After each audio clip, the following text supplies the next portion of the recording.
Assalamualaikum everyone. Today we are going to start with the topic of autonomic nervous system.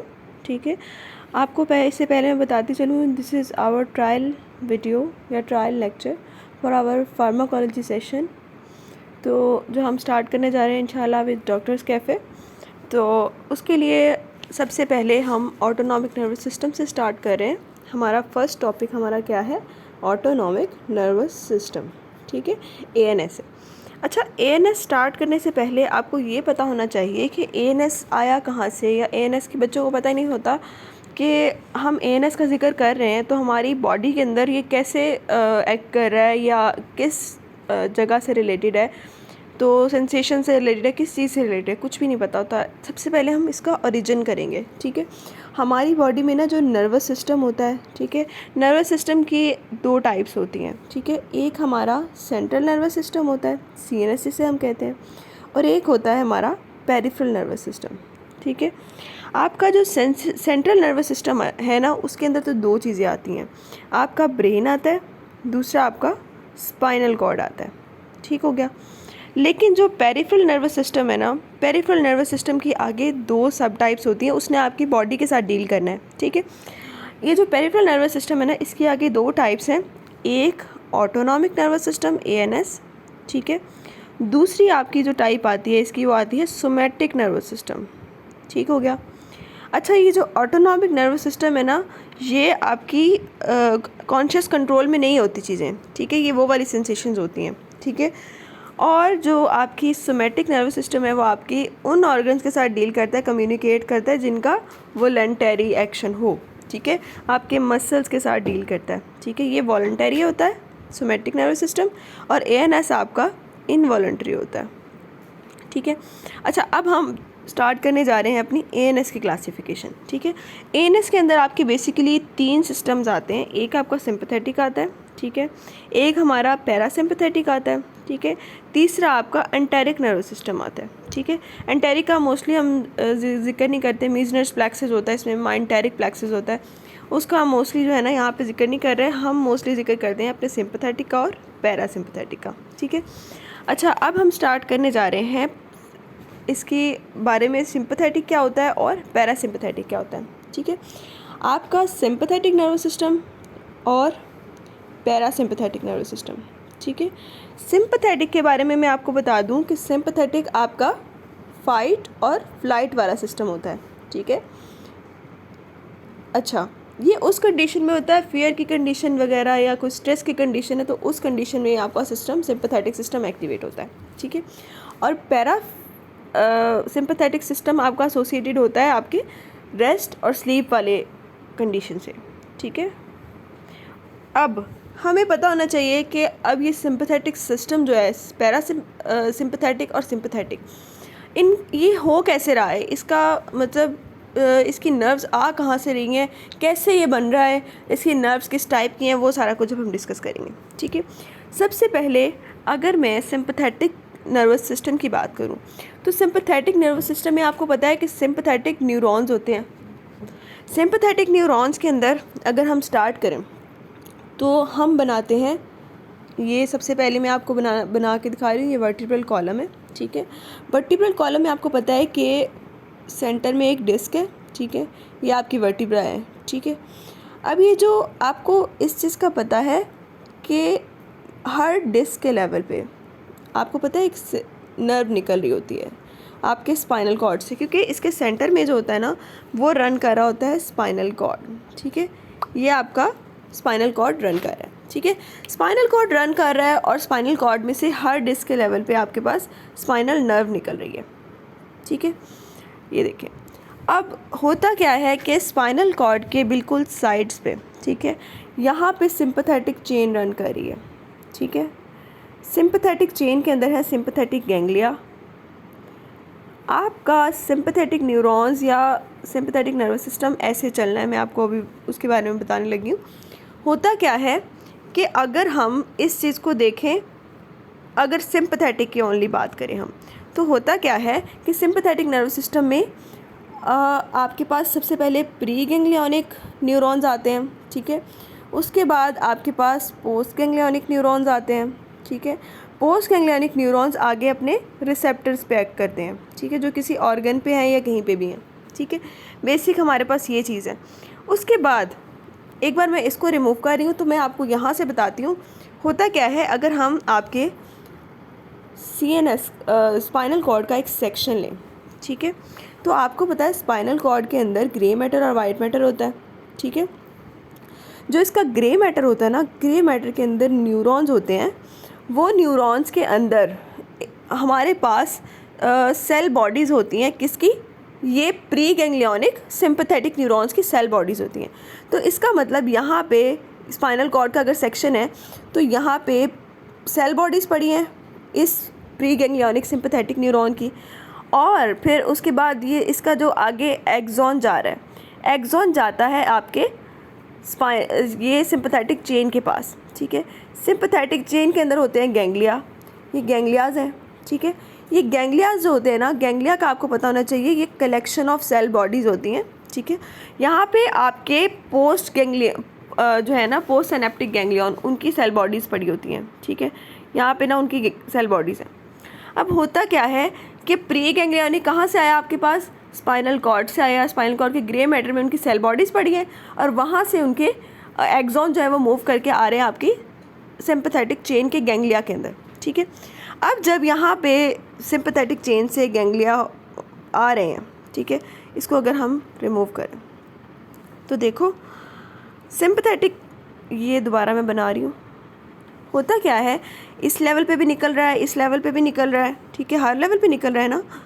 अब होता क्या है कि कुछ तो न्यूरॉन्स ऐसे होते हैं प्री सिनेप्टिक जो इस गैंग्लिया में आके सिनेप्स कर जाएंगे और यहाँ पे अपने न्यूरोट्रांसमीटर रिलीज़ कर देंगे और ख़ुद ख़त्म हो जाएंगे, ठीक है।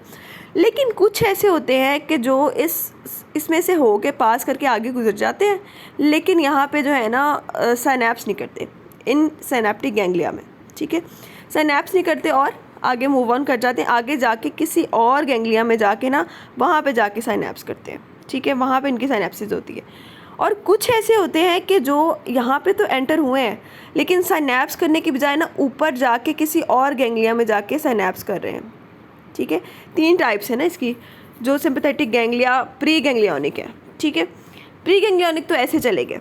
अब हम बात करेंगे पोस्ट गैंग्लियनिक की कि पोस्ट गैंग्लियनिक ने आगे क्या करना है, ठीक है। अब अगर हम सिंपैथेटिक की बात करें, सिंपैथेटिक नर्वस सिस्टम की, तो वो कौन कौन सी आपकी नर्व्स होंगी, स्पाइनल नर्व्स, जिनके अलोंग ऐसे सिंपैथेटिक चेन रन कर रही है और ये दोनों साइड पे होगी, इस साइड पे भी होगी सिंपैथेटिक चेन, उस साइड पे भी होगी, और दोनों साइड के ऊपर ऐसे ही काम चल रहा है, ठीक है। अच्छा, अब है क्या, किस लेवल पे है, इसका आपको लेवल पता होना चाहिए।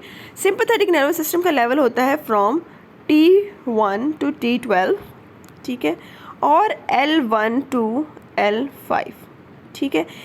इन सारे वर्टिब्रा के लेवल पे साइड पे आपके पास दोनों साइड पे सिंपैथेटिक चेन रन कर रही है और प्री गैंग्लियनिक जो है ना हमारे न्यूरॉन्स, उनकी सेल बॉडी आपके पास स्पाइनल कॉर्ड में पड़ी है और उन्होंने जाना कहाँ है, उन्होंने सिंपैथेटिक चेन में जाना है, ठीक है। सिंपैथेटिक चेन में या तो वो सिनेप्स कर जाएंगे या उन्होंने ऊपर मूव कर जाना है और किसी और गैंग्लियन में जाके सिनेप्स करना है, या फिर उन्होंने उसमें से सीधा ही पास कर जाना और जाके आगे किसी गैंग्लियन के साथ सिनेप्स करना है, ठीक है। अब हम इसके पोस्ट गैंग्लियनिक की बात करेंगे। अब इसको मैं रिमूव कर रही हूँ। पोस्ट गैंग्लियनिक में हम क्या करेंगे, ये देखो ये आपकी सिंपैथेटिक चेन है, ठीक है। सिंपैथेटिक चेन में बना रही हूँ, इसमें से आपके पास प्री गैंग्लियनिक यहाँ पे आ चुके हुए हैं, ठीक है। प्री गैंग्लियनिक यहाँ पे आ चुके हुए हैं, कुछ सिनेप्स कर गए हैं यहाँ पे, कुछ मैं सिनेप्सिस बना रही हूँ, ठीक है। कुछ यहाँ पे ऐसे ही पास कर गए हैं, बाहर किसी गैंग्लियन के साथ सिनेप्स किया है, ठीक है। यहाँ पे देखो, यहाँ पे आके बाहर किसी गैंग्लियन में सिनेप्स किया, और कुछ ऐसे हैं हमारे पास जो अपवर्ड मूव कर जाएंगे और ऊपर किसी गैंग्लियन में जाके सिनेप्स कर जाएंगे, ठीक है। फिर इनके पोस्ट गैंग्लियनिक लिखेंगे। अच्छा, ये वाले जो हैं जो आपके पास फ़ौरन से ही सिनेप कर गए थे, अच्छे बच्चे जो थे, इन्होंने क्या किया, आगे पोस्ट गैंग्लियनिक न्यूरॉन्स यहाँ से ओरिजिनेट करेगा, ठीक है। अब पोस्ट गैंग्लियनिक न्यूरॉन ने क्या करना है, अब देखो ये यहाँ पे सिनेप्सिस हुई इन द गैंग्लियन, ठीक है। सिनेप्स होने के बाद जो नेक्स्ट न्यूरॉन निकला है ये वाला, this is your post ganglionic neuron, ठीक है। पोस्ट गैंग्लियनिक न्यूरॉन जो है ना, अब इसकी सेल बॉडी इस सिंपैथेटिक चेन में पड़ी हुई है और इसका एक्सॉन जो है वो मूव कर रहा है टुवर्ड द ऑर्गन जहाँ पे हमने देनी है इनर्वेशन जहाँ पे देनी है। तो ये तो हो गए आपके उस टाइप के न्यूरॉन, और इन्होंने सप्लाई आगे कहाँ कहाँ पे करना है। तो आपको पता है सिंपैथेटिक जो सीधा ही पास कर जाएंगे और सिनेप्सिस करेंगे आपके पास, उन्होंने जाके आपके पास आपके स्वेट ग्लैंड को भी और आपके ऑर्गन्स को भी, उनको भी सप्लाई करना है, ठीक है। और उसके अलावा इन्होंने ना आपके ऑर्गन्स जैसे लंग्स है, लिवर है, ठीक है, अब इन्होंने आगे सप्लाई कहाँ कहाँ करना है, लंग में, ठीक है, और उसके अलावा लिवर में, हार्ट में, ठीक है, स्टमक में।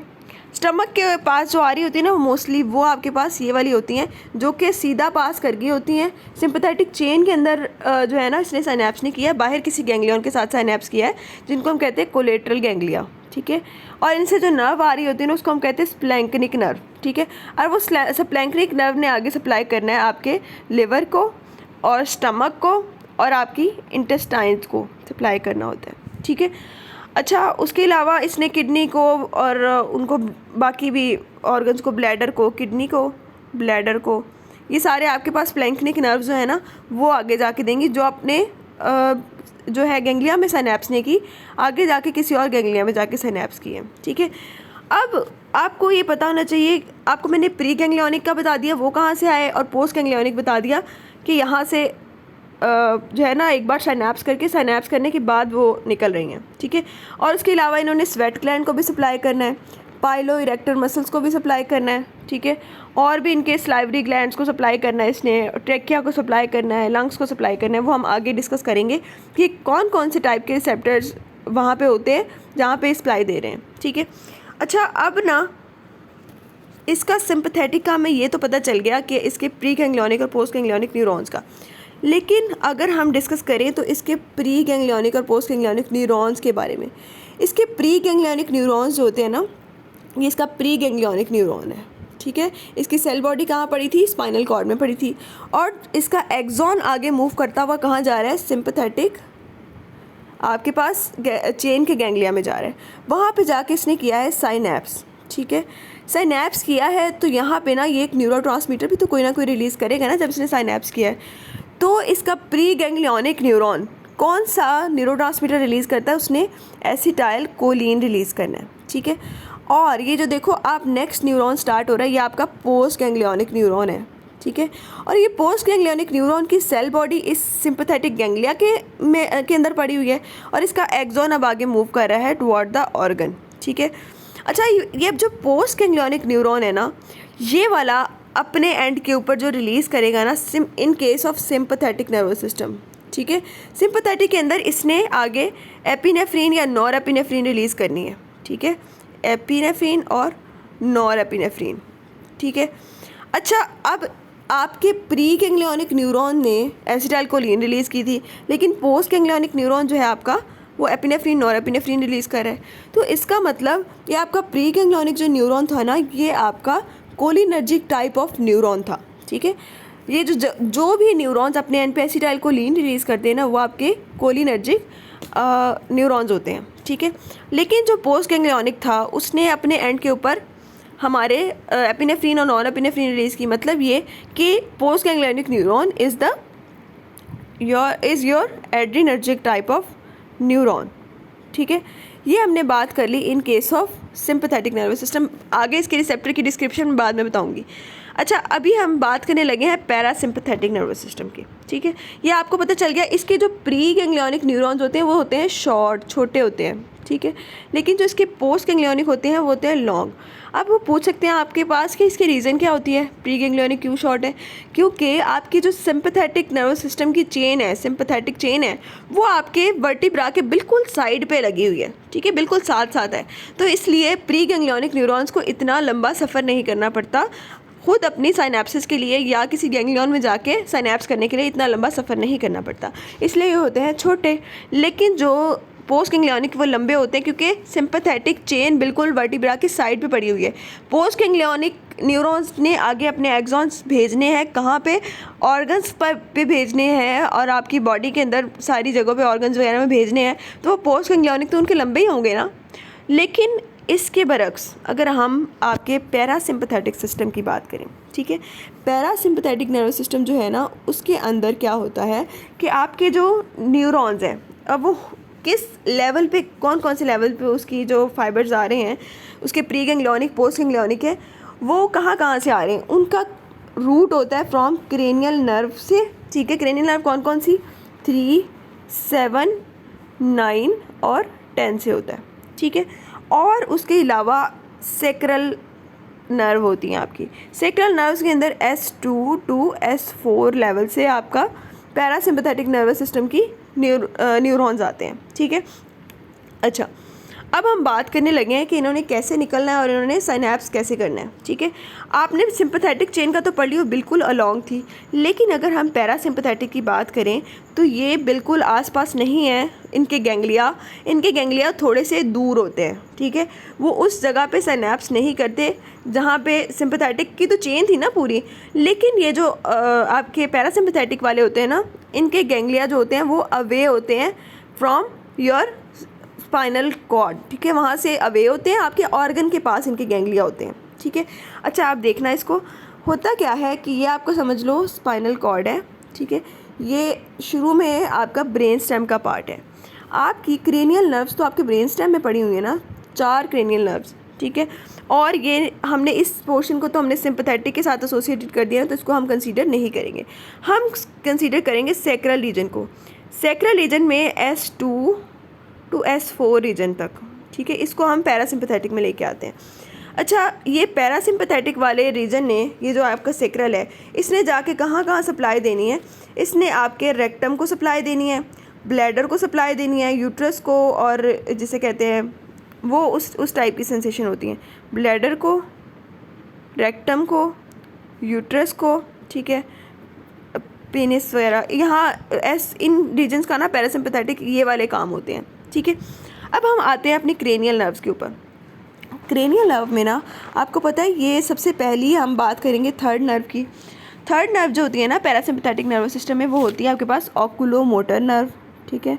ऑकुलोमोटर नर्व जो है ना, वो जब यहाँ पे उसका प्री सिनेप्टिक न्यूरॉन्स का न्यूक्लियस कहाँ पे पड़ा हुआ है, उसका ब्रेन स्टेम में पड़ा हुआ है, वहाँ से उसके प्री सिनेप्टिक फाइबर मूव करके जाएंगे गैंग्लिया के पास, ठीक है। वो गैंग्लिया नियर द ऑर्गन पड़ा होगा। अगर हम आई की बात करें, आई को अगर इस ऑकुलोमोटर ने सप्लाई देनी है, तो आई के पास कौन सा गैंग्लिया जहाँ पे जाके साइनैप्स करेगा, वो आपके पास सीलियरी गैंग्लियन पड़ा होगा, जहाँ पे जाके ये अपना साइनैप्सिस करेगा। मतलब कि वो ऑर्गन के पास पड़ा हुआ है, नॉट योर ब्रेन स्टेम के पास, ठीक है।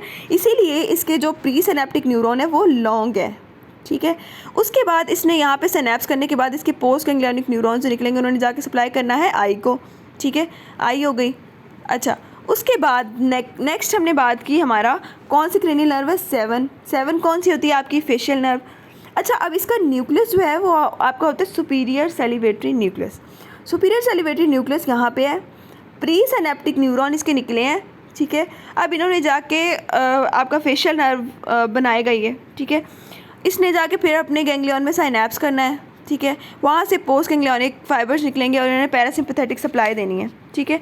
पैरासिम्पथेटिक सप्लाई आपको पता है कि जो सेकेंड वाली होती है उसने भी आपके लैक्रिमल ग्लैंड वगैरह और फेशियल फीचर वगैरह उन जगहों पे सप्लाई देनी है आपके सलाइवरी ग्लैंड वगैरह को, ठीक है। उसके बाद हम तीसरे पे जाते हैं। तीसरी आपकी नर्व कौन सी, यहाँ पे क्रेनियल नर्व 9 है, ठीक है।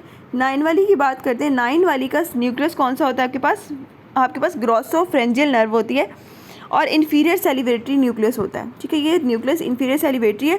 यहाँ से जो नर्व निकल रही है वो निकल रही है आपके पास ग्लोसोफ्रेंजियल नर्व। ग्लोसोफ्रेंजियल ने फिर आगे जाके अपने ऑर्गन के करीब गैंग्लियन में साइनैप्स करना है और पोस्ट गैंग्लियोनिक न्यूरॉन देने जिन्होंने जाके ऑर्गन्स को सप्लाई करना है, ठीक हो गया। उसके बाद हम चौथी की बात करेंगे। इसने सलाइवरी ग्लैंड जो है ना, मोस्टली इनकी सप्लाई उनको जाती है। आपके सलाइवरी ग्लैंड्स कौन कौन से, पैरोटिड है, लैक्रिमल है, ठीक है, सबमैंडिबुलर वगैरह, उनको सप्लाई देनी है, ठीक है। उसके बाद हमारे पास चौथी नर्व जो थी यहाँ पे हमने ब्रेन स्टेम में बात की, वो होती है हमारी 10th नर्व। 10th नर्व आप लोगों को पता है वेगस होती है, ठीक है। वेगस नर्व के प्री सिनेप्टिक न्यूरॉन्स निकलेंगे यहाँ से। उन्होंने आगे जाके क्या काम करना है, उन्होंने बनानी है वेगस नर्व। वेगस नर्व ने अपने जिस ऑर्गन को जाके सप्लाई करना है ना, उसके पास उसका गैंग्लिया होगा, ठीक है। वहाँ पे जाके साइनैप्स करेगी, देन उस ऑर्गन को सप्लाई करेगी। ऑर्गन वो उसमें कौन कौन से आ जाते हैं पैरासिम्पथेटिक में, हार्ट आ जाता है, ठीक है। इसको अगर मैं रिमूव करूँ तो मैं आपको बताती हूँ कि वेगस नर्व ने आगे जाके आपकी बॉडी के ऑर्गन्स को पैरासिम्पैथेटिक सप्लाई देनी है। और वो ऑर्गन्स कौन कौन से हो गए जिनको ये पैरासिम्पैथेटिक सप्लाई देगी? सबसे पहले आपका हार्ट हो गया, ठीक है, उसके बाद आपके लंग्स हो गए, लंग्स के बाद आपके स्टमक, ठीक है, लिवर, ठीक है, उसके बाद ब्लैडर को तो आपको मैंने बता दिया कि ये आपके S2 to S4 यहाँ से सप्लाई जाती है, ठीक है। और अब यहाँ पे हमने जिक्र कर लिया, और इंटेस्टाइन्स, ठीक है, इन्होंने वेगस नर्व से अपनी सप्लाई लेनी है, जो आपकी 10th नर्व आ रही है पैरासिम्पैथेटिक न्यूरॉन से। अच्छा, अब हम इसके न्यूरॉन्स के बारे में डिस्क्रिप्शन इसकी डिस्कस कर लेते हैं। अब मैंने आपको बताया कि इसकी जो ये ओरिजिन हो रहा है ब्रेन स्टेम वगैरह से, जहाँ पे भी हो रहा है, इनके गैंग्लिया जो है आसपास नहीं पड़े हुए, मतलब इनके प्री सिनेप्टिक टर्मिनल जो हैं वो प्री सिनेप्टिक न्यूरॉन लंबे हैं, ठीक है, ये लॉन्ग है, ये आपके प्री सिनेप्टिक न्यूरॉन्स हैं, ठीक है, ये लंबे हैं क्योंकि इनके गैंग्लिया बहुत दूर पड़े हुए हैं, ठीक है। अब यहाँ पे जाके जब ये सिनेप्स करेंगे, पोस्ट गैंग्लियोनिक जो निकलेंगे ना, वो ऑर्गन के करीब है, गैंग्लिया ऑर्गन के करीब पड़ा हुआ है अब, तो इसका मतलब पोस्ट गैंग्लियोनिक होंगे शॉर्ट, ठीक है, ये बात हो गई। उसके बाद ये रिसेप्टर्स आ गए जहाँ पे इन्होंने एक्ट करना है, वो सारा कुछ। अब ये जो प्री गैंग्लियोनिक इसके न्यूरॉन्स हैं, पैरासिम्पैथेटिक नर्वस सिस्टम के प्री गैंग्लियोनिक न्यूरॉन्स, ये लंबे हैं और ये अपने एंड पे कौन सा न्यूरोट्रांसमीटर रिलीज़ कर रहे हैं? एसिटाइल कोलिन, ठीक है, एसिटाइल कोलिन रिलीज़ कर रहे हैं। इसका मतलब अगर ये एसिटाइल कोलिन रिलीज़ कर रहे हैं तो ये कौन से फाइबर्स हुए आपके पास? कोलिनर्जिक फाइबर्स, कोलिनर्जिक न्यूरॉन्स होंगे, ठीक है। और ये आपके पोस्ट गैंग्लियोनिक न्यूरॉन, ये अपने एंड पे क्या रिलीज़ करें? ये भी आपके अपने एंड्स पे एसिटाइल कोलिन रिलीज़ करते हैं, ठीक है। एसिटाइल कोलिन रिलीज़ करेंगे तो ये वाले क्या हुए? ये भी आपके पास कोलिनर्जिक न्यूरॉन्स हुए। मतलब आपके पैरासिम्पैथेटिक नर्वस सिस्टम में आपके प्री सिनेप्टिक फाइबर भी कोलिनर्जिक न्यूरॉन्स हैं और आपके पोस्ट सिनेप्टिक भी कोलिनर्जिक न्यूरॉन है, अपने एंड्स के ऊपर एसिटाइल कोलिन की ही रिलीज़ करें, ठीक है। आपके सिंपैथेटिक में हमने जिक्र किया था, आपके जो प्री गैंग्लियोनिक थे वो रिलीज़ कर रहे थे आपके पास एसिटाइल कोलिन अपने एंड पे, लेकिन जो पोस्ट गैंग्लियोनिक थे वो अपने एंड पे क्या रिलीज़ कर रहे थे? एसिटाइल को वो एपिनेफ्रिन और नॉर एपिनेफ्रिन। लेकिन हम सिंपैथेटिक में एक एक्सेप्शन आ जाती है, ठीक है। वो एक्सेप्शन क्या आती है? वो ये आती है कि आपके जो सिंपैथेटिक नर्वस सिस्टम होते हैं, वो सिंपैथेटिक नर्वस सिस्टम में आपके प्री सिनेप्टिक गैंग्लिया की हमने बात की, वो छोटे होते हैं और अपने एंड के ऊपर एसिटाइल कोलिन रिलीज़ कर रहे हैं, और अपने पोस्ट गैंग्लियोनिक न्यूरॉन्स के एंड के ऊपर आप एपिनेफ्रिन और नॉर एपिनेफ्रिन रिलीज़ कर रहे थे। लेकिन इन case of thermo regulatory sweat glands, ठीक है, स्वेट ग्लैंड बड़ा सारा करके इसको लिख लो बेशक। स्वेट ग्लैंड में क्या होता है कि इसमें जो पोस्ट सिनेप्टिक टर्मिनल है, ठीक है, प्री सिनेप्टिक के एंड पे तो सब में ही, बेशक वो प्री सिंपैथेटिक है या पोस्ट सिंपैथेटिक है, सिंपैथेटिक है या पैरासिम्पैथेटिक है, दोनों में प्री गैंग्लियोनिक के एंड पे एसिटाइल कोलिन ही रिलीज़ होनी है। लेकिन पोस्ट सिनेप्टिक के एंड पे कोलिनर्जिक्स में एसिटाइल कोलिन रिलीज़ होता है, और जो आपके एडिनर्जिक होते हैं उनके अंदर या सिंपैथेटिक नर्वस सिस्टम में आपके पास एपिनेफ्रिन नॉर एपिनेफ्रिन रिलीज़ होता है। लेकिन इन केस ऑफ स्वेट ग्लैंड्स होते सिंपैथेटिक हैं, ठीक है, होते ये सिंपैथेटिक है, लेकिन इन्होंने अपने एंड के ऊपर एसिटाइल कोलिन रिलीज़ करना है इंस्टेड ऑफ योर एपिनेफ्रिन और एपिनेफ्रिन, ठीक है। अब ये सिंपैथेटिक क्यों है?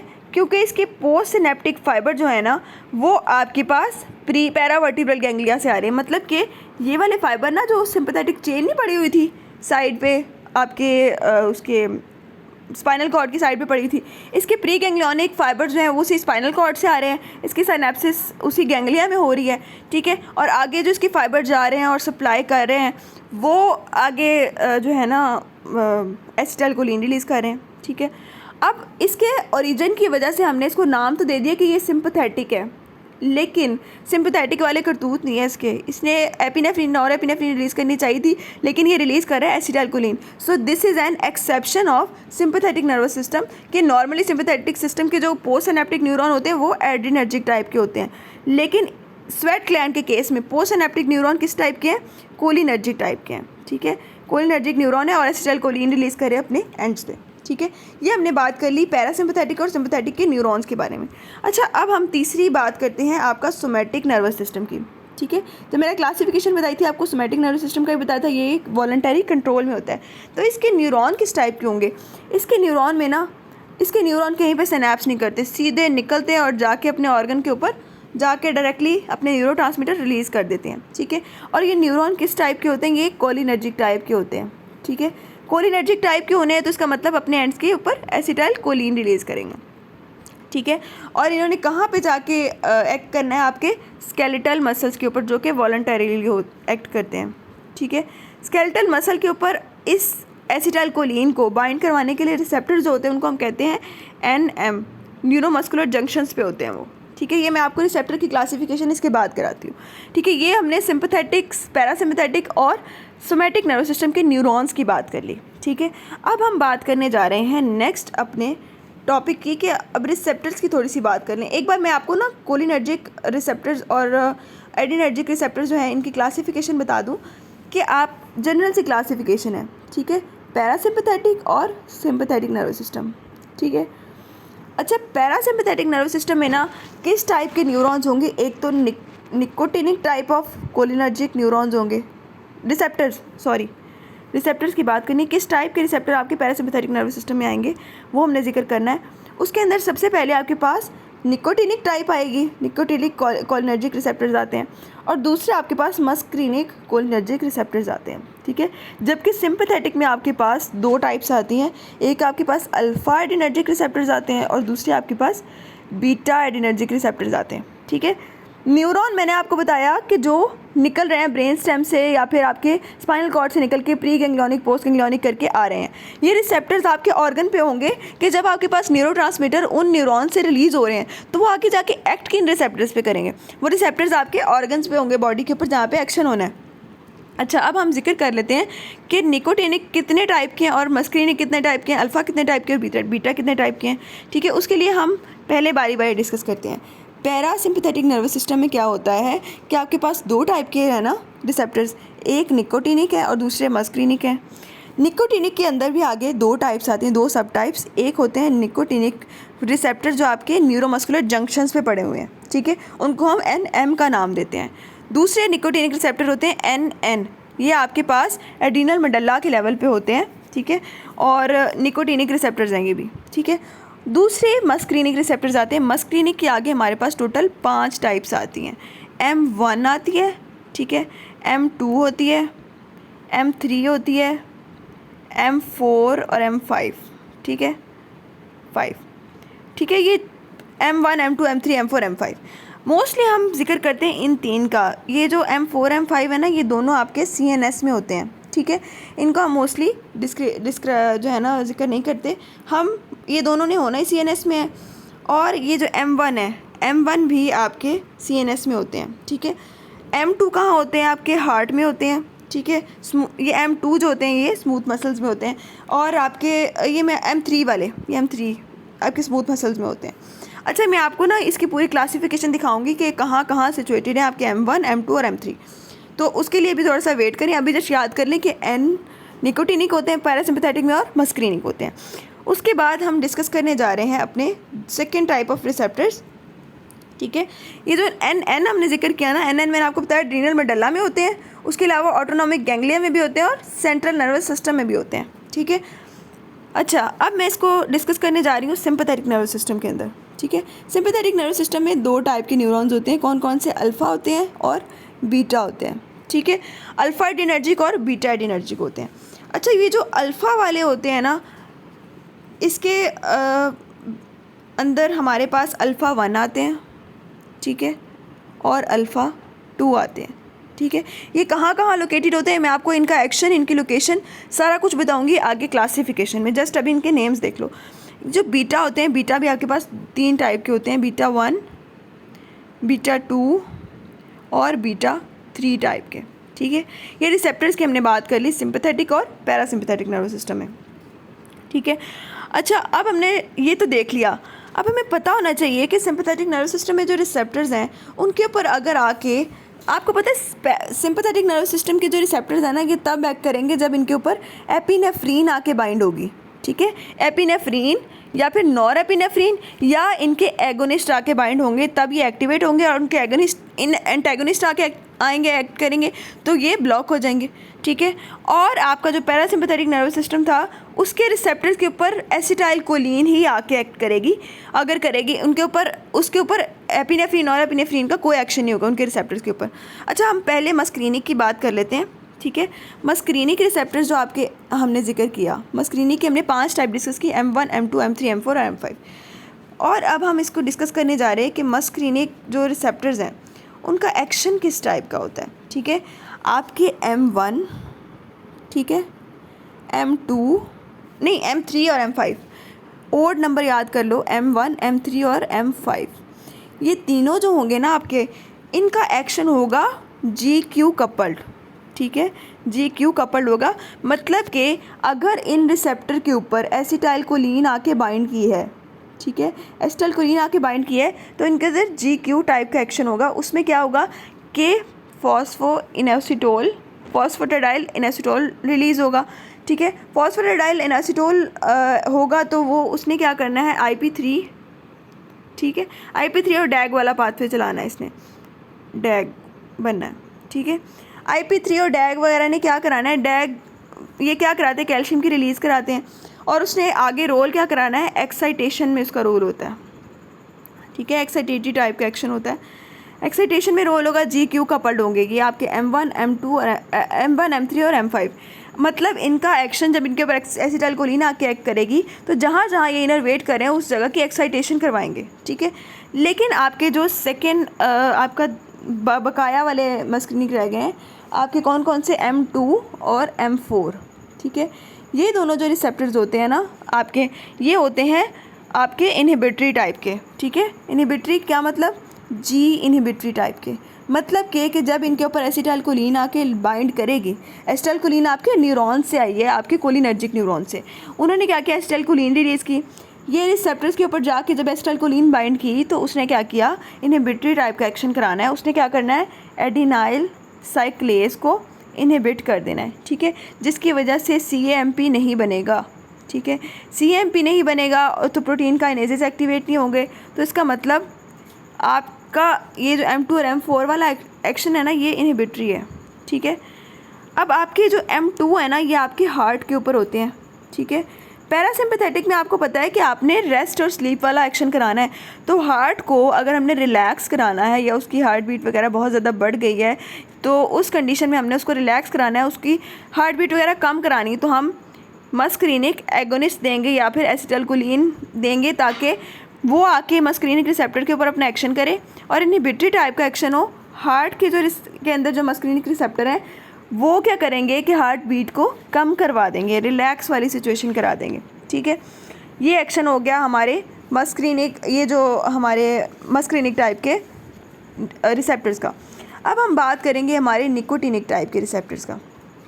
ठीक है, निकोटिनिक टाइप के रिसेप्टर्स का अगर हम डिस्कस करें तो मैंने आपको बताया कि निकोटिनिक टाइप के रिसेप्टर हमारे पास जो होते हैं उनका कोई सेकंड मैसेंजर टाइप का नहीं होता। ठीक है, उनमें GQ और कपल वगैरह की बात नहीं करनी हमने, GQ कपल या GI कपल, GS कपल, इनकी बात नहीं करनी।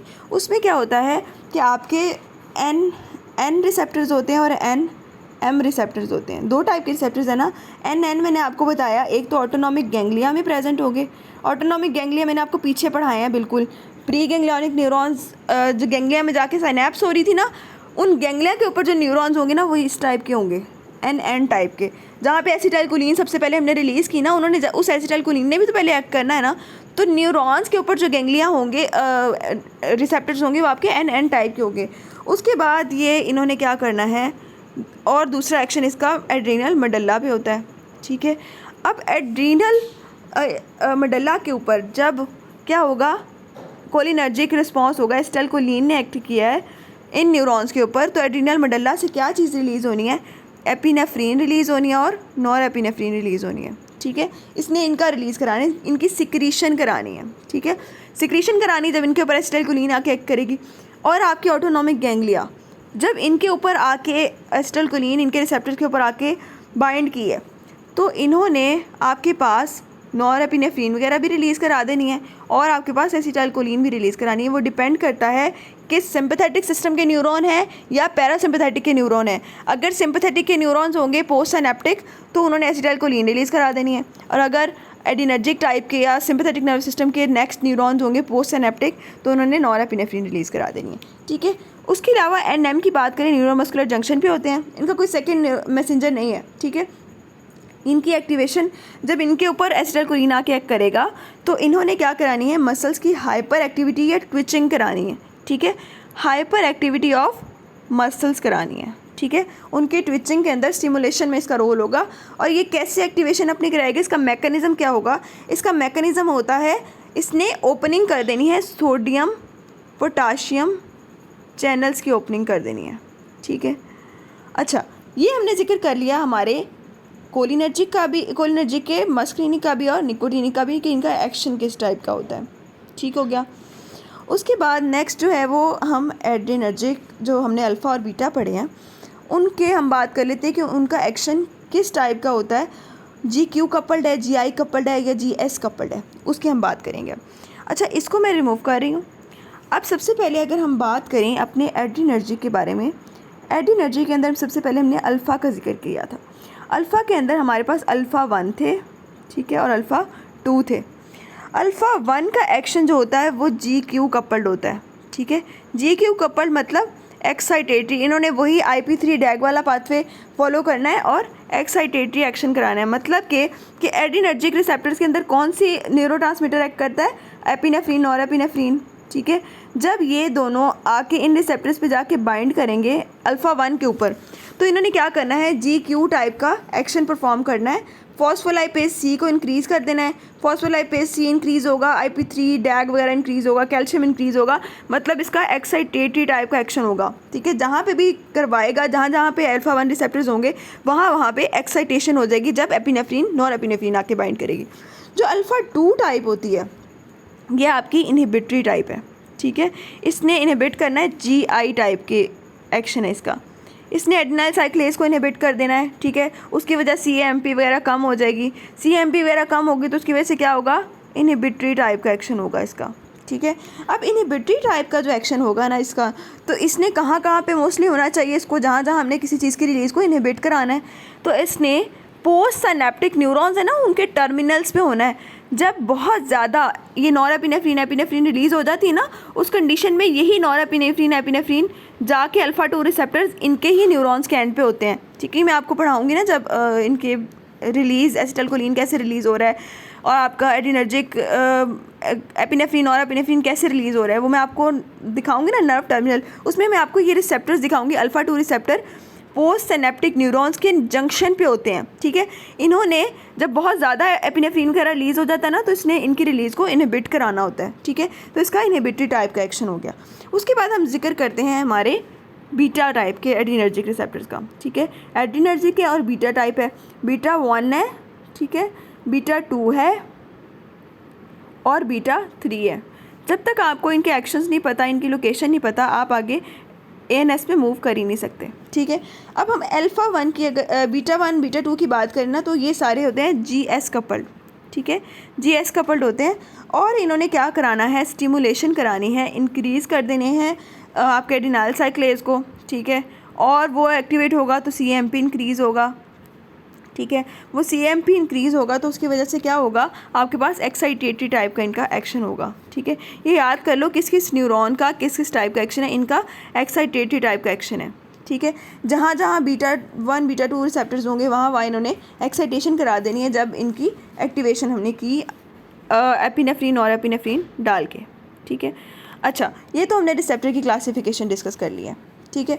अब उसके बाद हमने रिसेप्टर्स की इसकी एक्शन तो हमने डिस्कस कर लिया, जहाँ जहाँ भी होगा कौन सा रिसेप्टर किस टाइप का एक्शन परफॉर्म करेगा। लेकिन हमें ये नहीं पता कि रिसेप्टर लोकेटेड कहाँ पे है, ठीक है। अगर हम मस्क्रीनिक की बात करें, M1 कहाँ पे है, किस जगह पे लोकेटेड है, किस पार्ट पे लोकेटेड है, ठीक है। M2 कहाँ है, M3 कहाँ है, ठीक है। और आपका N1 NN और NM वो कहाँ पे उनकी लोकेशन है, अल्फ़ा 1 अल्फ़ा 2 की लोकेशन कहाँ है, बीटा 2 बीटा 3 बीटा 1 इनकी लोकेशन कहाँ है, वहाँ पे क्या क्या एक्शन परफॉर्म करा सकते हैं, किस किस एक्शन को बढ़ा सकते हैं, किसको कम कर सकते हैं, ये हम रिसेप्टर्स की क्लासिफिकेशन में डिस्कस कर सकते हैं, ठीक है। उसके लिए हमें इसकी क्लासिफिकेशन देखनी पड़ेगी, ठीक है। क्लासिफिकेशन मैं आपको नेक्स्ट वीडियो में कराती हूँ इंशाल्लाह। ये टॉपिक हम यहाँ पे, ये लेक्चर हम यहाँ पे ख़त्म करते हैं।